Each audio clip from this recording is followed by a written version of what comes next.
Hey internet, so I just finished watching chapter 6 of Legion, a rewatch. Or rather, I did a rewatch of chapter 6 of Legion. There we go. Words are hard. So I just have to say, that at the very end of the episode, Lenny just gives away her entire plot. And as you watch it for the very first time, you don't really pick up on it. Or maybe you do and it just goes over your head because you're not really sure if they're in an alternate dimension, if they're actually, in David's mind. You're not really sure what's happening. So what she says clearly just doesn't make any sense to you. But she just gave away her plot. She met David's father. She pretty much got to David from the womb, which says something. That's not how he perceived it, but that's how she's throwing it out there. And she is just pretty much like, hey, so we need to get together. We need to do stuff because I was going to kill you, but I decided that our powers together would be much more fun. Well, clearly you wanted to, do that. So kind of a shame that doesn't happen, but I guess creating all of this, in a sense, lots of hand motions, creating all of this leads into that, I suppose. Also, Sid commenting about, hey, this feels familiar, but I can't place it. It's like a dream where you're folding laundry. And it's really kind of sad that that's the reference because, let's be real, all of us have pretty much had that dream. Not so much of folding laundry, but that it's like just that mundane thing that you're like, is this even real? Like, I can't believe I'm dreaming about this kind of thing. But, she's the one to pinpoint that this isn't real. This isn't reality. This is just a dream. I'm not sure if that's why she bugs me, because she is that character that is like, oh, hey, this is what's happening.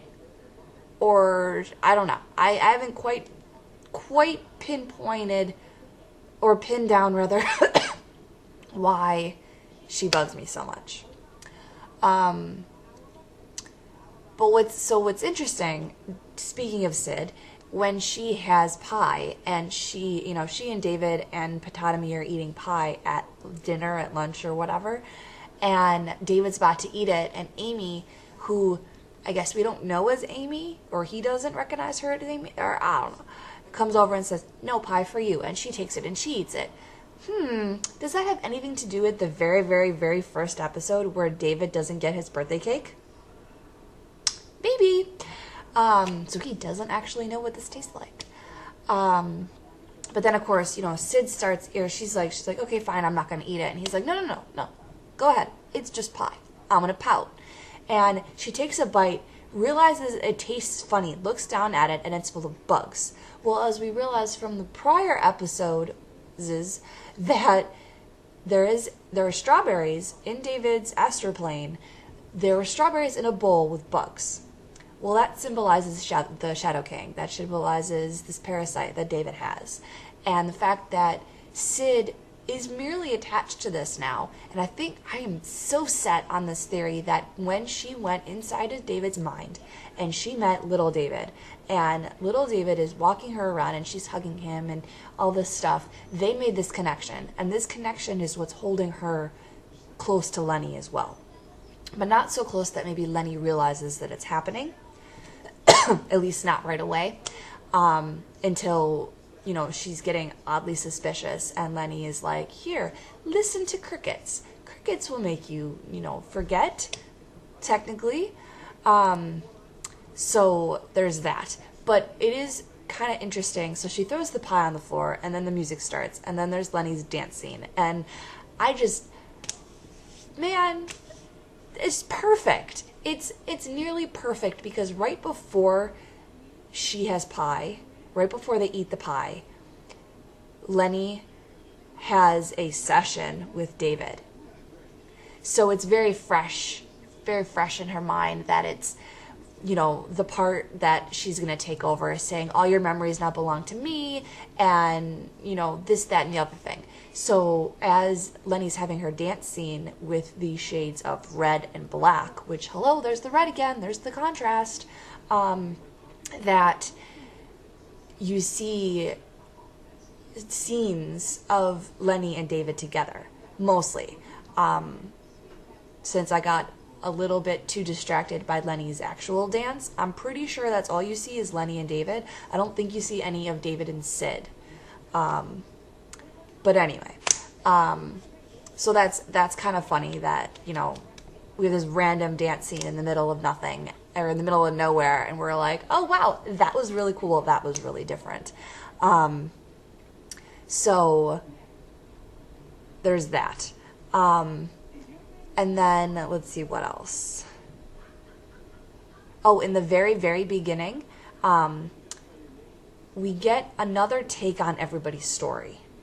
Lenny is having a session with each one of these people, or each one of the characters, and we get this, little, like, not a back and forth, but almost like a, you know, typical therapist. Tell me about that. Tell me about that.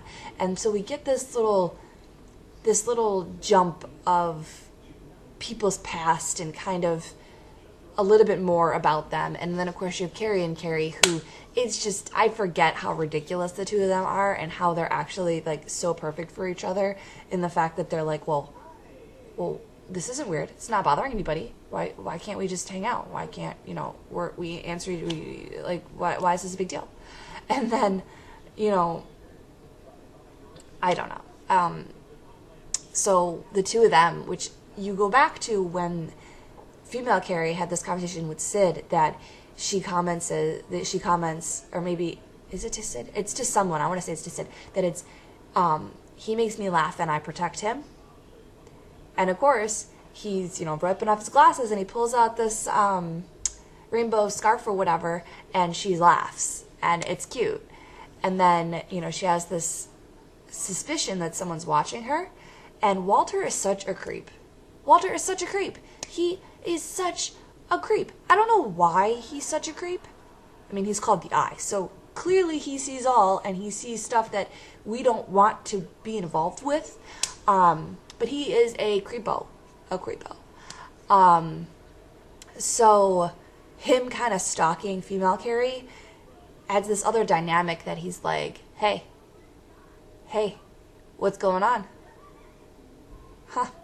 Like, very subtle, but very creepy. And I don't know if it's a huge height difference or what, but oh my gosh, he needs to just stop.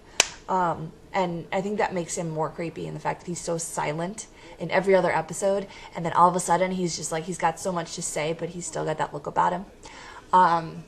But so jumping back to, you have Carrie and Carrie, and like when they go to sleep, you can tell that female Carrie's super like awkward. And it dawned on me that prior to this, you've never seen the two of them actually fall asleep. You've seen female Carrie get absorbed by male Carrie in the fact of he deals with the sleeping, he deals with the eating, he deals with everything, and she just fights. Like, she gets off on fighting. That I am set on. So, kind of, I don't know. It was just kind of amusing to notice that she's like very awkward, very like stiff, and very like, okay, I guess I'm going to bed. Like, I don't know. I found that just something I noticed, basically. And I know I'm forgetting something. What am I forgetting? So at the beginning, I hit Lenny's dancing. I thought Lenny's dancing was later in the episode, by the way. Nope, it's like 20 minutes in. So I was a pretty happy camper when that happened. Just throwing that out there. Girl crush. I